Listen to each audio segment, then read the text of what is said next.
Greetings. Welcome to Cyber Focus, your source for international business information. I'm your host, Ryan Craven, and our guest today is Tim Fort. Tim is a professor of business law and ethics at Indiana University's Kelley School of Business. He's working on a book titled Nudges and Bridges that explores the use of cultural artifacts in building connections with people of different viewpoints.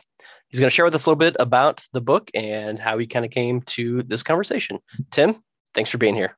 Thanks for having me. Look forward to it. Yeah. So you're writing a new book soon titled Nudges and Bridges.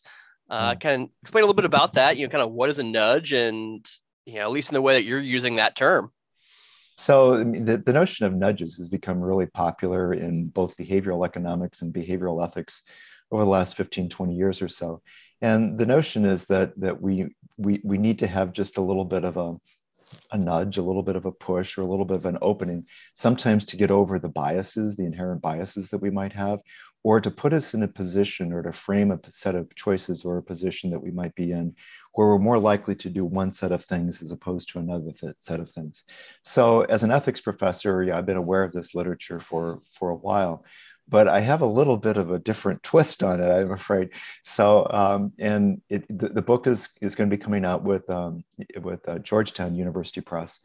And the notion is to use what I call cultural artifacts, music, sports, film, even our pets. Got my dogs right back over here, as a matter of fact. And dogs are not cultural artifacts, they're natural beings. But by making them into pets, they do become cultural artifacts. And so, and I can go on and elaborate a little bit more if you want, but I don't want to just, go on to a wild dissertation here. But the notion is that I think that if we consider and experience those cultural artifacts, they can, one, put us in a frame of mind where we think differently about the decisions that we're confronted with. And second, that for the most part, those nudges also provide a bridge for people who might otherwise disagree with each other to be able to find common ground, not necessarily to change their mind, but at least to have a shared identity that allows them to talk about difficult issues on social and political issues today. So that's the heart of it right there. Nice. Yeah, absolutely. And I can only imagine, common and recent experience has shown that, it's becoming an increasingly important and relevant topic, and just finding some common ground and having that awareness is just being more and more relevant. Right. The way I got started on this is kind of, everything has a story, and I'm a big storyteller. That storytelling is another major thing that I talk about in the book. Film is a form of storytelling. Music can be too, but just storytelling in of itself, whether it's a novel or a poem or whatever. But before I came to Kelley School, I was at George Washington University in Washington, D.C. for 8 years. And my main research focus, what people know me as, I teach business ethics, but I kind of co-founded a field called Business and Peace, of how business activity can contribute to reductions of violence. I started that when I was at Michigan, and then I really explored it a lot when I was at DC. And DC was a perfect place for that to, for me to explore that, because George Washington isn't just the in the right town, it's in the right neighborhood, because you're 2 blocks from the White House, 2 blocks from Foggy Bottom, 2 blocks from the World Bank, 2 blocks from the White House, 2 blocks from U.S. Institute of Peace. And so it's a great place to do things. So, but I came to Kelley, and I wasn't sure whether I would continue that. I'd written 4 books on it. I was like, should I continue that? Is there something unique about Indiana University that builds on that or changes that? And I was over at the Jacobs School of Music, where my 2 sons, who were then 6 and 9, were taking piano lessons in the Jacobs program. And I was waiting for their rehearsals to be done. And suddenly it just dawned on me of, why couldn't you use music to put yourself in a different frame of mind? Music touches our emotions. Research shows that it's not just something that we listen to, it gets into our bones. It has a physio-psychological impact on it, that it changes what's going on into our body. And so at that point, I was just thinking of how this might impact the workplace, but then I thought this might also impact, my research on business and peace. And so I ended up partnering with the Jacobs School of Music faculty, Connie Glenn, And we ended up running 3 or 4 conferences, and we just had a book that came out with Routledge on music, business, and peace building. And so it started from, very kind, you're sitting there listening for my kids to get out of their lessons. But it struck me that actually music and these cultural artifacts fit into some psychological models that have been developed over the years of how we see things, how we go through moral development and see things in different ways. And these cultural artifacts can play a part in doing that. And so I even give an assignment to my students where I identify these 6 different levels of moral development. I said, pick a song that puts you in each one of those spots. And they love it. I mean, it's a completely different assignment, but they come up with their own playlist then, so that they realize when they're at work that they're not quite in the right state of mind. They've got their own song that they can pick and it provides that nudge, their self-identified nudge, to put them in the state of mind where they realize that they need to be in order to be a more cooperative member of the workforce, or to think bigger, to get a sense of perspective, or whatever. Absolutely. And it's interesting to hear that, from my own experience, right? I would imagine everybody, different songs produce different, impulses or effects, right? And then taking that kind of to the next level of not just, your own internal, attitude, mindset or whatnot, but using that as a nudge, like you said, as a potential kind of cultural aspect. And so kind of like I said, the title of the book is Nudges and Bridges, right? And so kind of what do you mean by bridges, and kind of how they relate?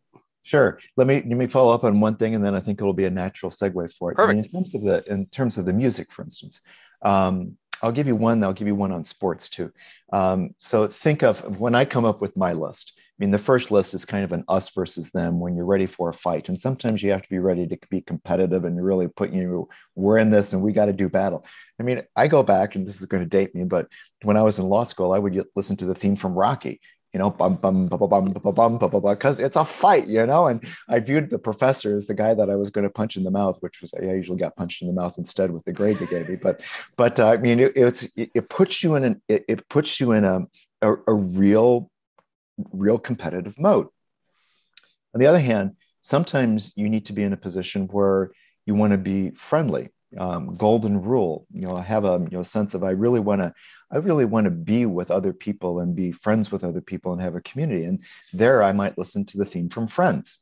I'll be there for you. It puts you in a different state of mind when you're thinking about that. This is just one of my favorite examples of the state of mind of going outside of yourself and finding some value, even in an opponent. There's a famous story that won an ESPY award of a women's softball game out in Pacific Northwest, where one of the softball players hit the ball over the fence for a home run. But as she was rounding first base, she fell and broke her ankle, and she couldn't continue. She was in severe pain. And so her teammate says to the umpire, well, can we help her around the bases? Because you have to touch all the bases in order to score the run. And the umpire says, no, there's a rule against helping your own teammate. And then the opposing team said, what if we help? And the umpire said, there's no rule against that. And so the opposing team put this young woman on their shoulders and carried her around the bases so that she could get their home run, scoring a run against themselves.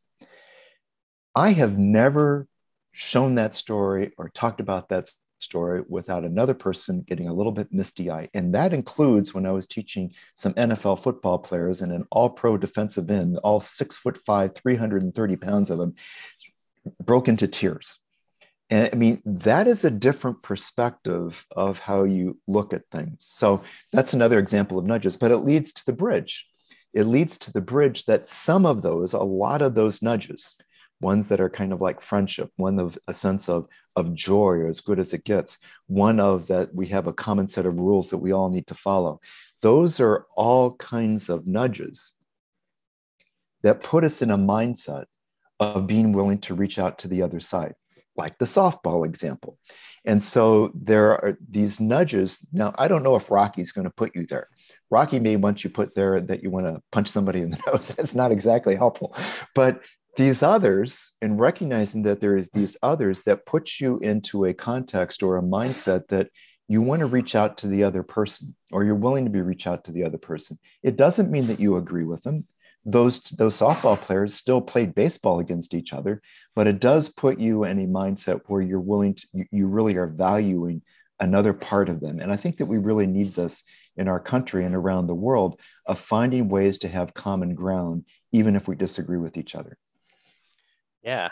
And kind of following up on that, in the ever expanding global and digital age, if the pandemic did one thing, it highlighted that the world is significantly more connected than everybody, I think, initially kind of took for granted. Can you share with us kind of your thoughts on that and continued importance of people from different backgrounds, educations, beliefs, cultures, to be able to find that common ground and kind of what that means for potentially for businesses as well? I used this example in my class yesterday. Going back, gosh, it's been a long time. It's probably been 25 years or so. I got a consulting gig with a family business. It was a fantastic family business. It was a small business, but it was a business to business business that went toe to toe with Fortune 500 competitors, and they won. They had wonderful morale within the workplace. They were very engaged with their community. They had almost no lawsuits. This is the kind of company that I, as a business ethicist, just love to be associated with. But the problem was that it was going into their fourth generation of family ownership. They had 30 shareholders, and they hated each other. I mean, they hated each other's guts, and they hated each other on the basis of their political viewpoints. They were very liberals and they're very conservatives, and they just thought that the other was kind of evil. I mean, they call the police on each other. I mean, they could not have a conversation with each other. A lot of what we see today, frankly. And they heard me give a speech, and they hired me to come in to help settle their issues, because they realized that as a business, they could not continue with that degree of animosity that was going on in business ownership. It just wasn't going to happen. And it was very clear to me that they were going to, that they hired me in order to side with their side against the other side, which of course I wasn't going to do. Instead, I gave them an assignment, which I give to my students, of tell me a story, now the cultural artifact, storytelling. Tell me a story about something that you saw in your business that you thought was admirable, that you thought was good. And then we collected all of their essays, and we started to read through them. And it completely changed the company, because what they found was, even if they disagreed with each other, they were able to find something in that other person.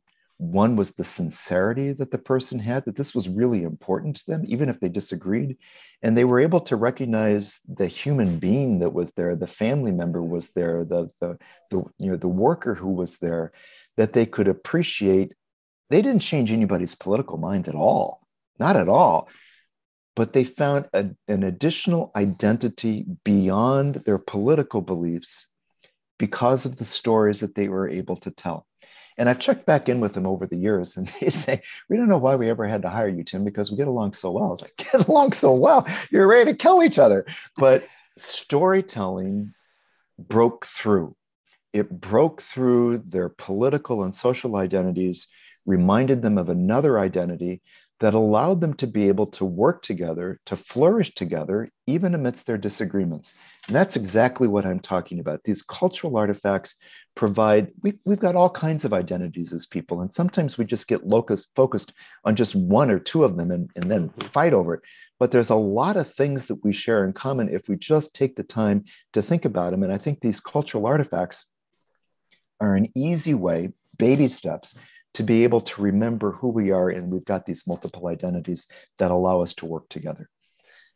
Yeah, and kind of our experience as the Institute for International Business here at Kelley, we espouse kind of that same viewpoint, right? It's at the end of the day, no matter who you're talking to, we work with a bunch of different groups and organizations, domestically and abroad, and one of the things that we always throw out, and it's kind of I don't say cliche, but it really is true. It's everybody across the world once essentially the same thing, and we are so much more alike than we are different.